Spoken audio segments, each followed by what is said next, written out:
Thank you. Councilman Anderton? Sure. With respect to the idling signs,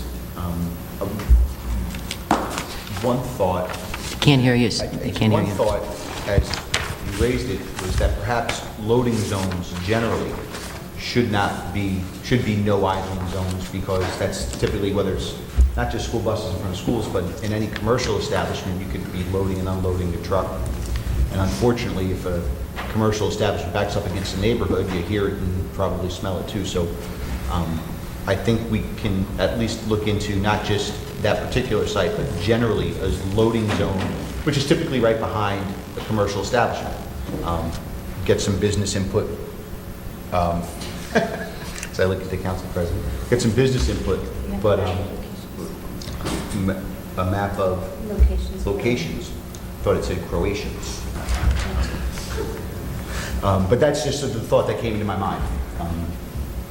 And so we should look into that. I agree. It's a good idea. I'm not necessarily in favor of more signs, just visual pollution. But the only other thing to keep in mind with respect to the idling ordinance is that it's tough to enforce, right? It would require someone to actually be a witness to see the idling and be able to testify to that. Tough to enforce, but the signs, I guess, unfortunately, do help a little bit. So I think that's a good suggestion. For Mr. Gerland and Mr. Eben, if you wouldn't mind either just a call in the next day or two, or an email with reference to particular sections or page numbers in there, I'd like to take a look, because I want to kind of get this right. And just because of the legislative calendar, we only have, if it's only going to be on for next meeting, we really have one chance to get it right, or else we have to start from scratch at first reading. So time is of the essence, since we have 2 weeks on that. We've read through it.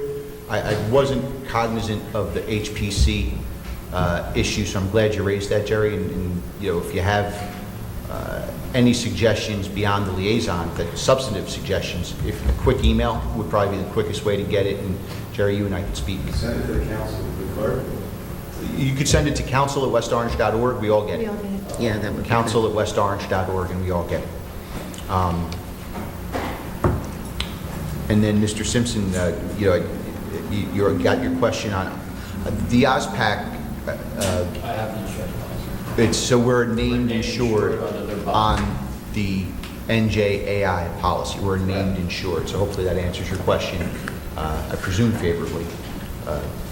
I think the Prism issues, notwithstanding the fact that I won't be on the council in another month, I still think that I'm not going to jump to any conclusions until the planning board review, because any issue that relates to site plan, whether it's reconfiguring units, size of units, what have you, that's going to have to be approved by the planning board. So I'm not going to personally jump to conclusions, although I would obviously recognize that any adjustments to the number of units or the unit mix or the size of units affects marketability, therefore affects finances, right? So that we're going to have to obviously be concerned with. But as I've said before, I'm not personally don't feel it's appropriate to get in the way of the planning board when they're reviewing site plan. So I'm not going to jump to a conclusion until the planning board's done with its review.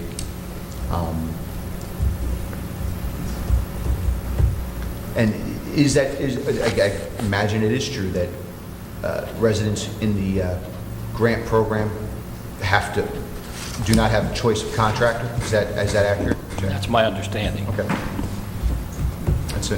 That's something that I did not know, although now that I do recall, Ms. Franklin, you and I speaking about this some years ago. I would only can imagine that you're under warranty, notwithstanding the fact that you didn't choose the contract. I would hope you're still under warranty, but we can talk about that. And that's an interesting point that I had not been cognizant of. I think that's it, Council President. Thank you.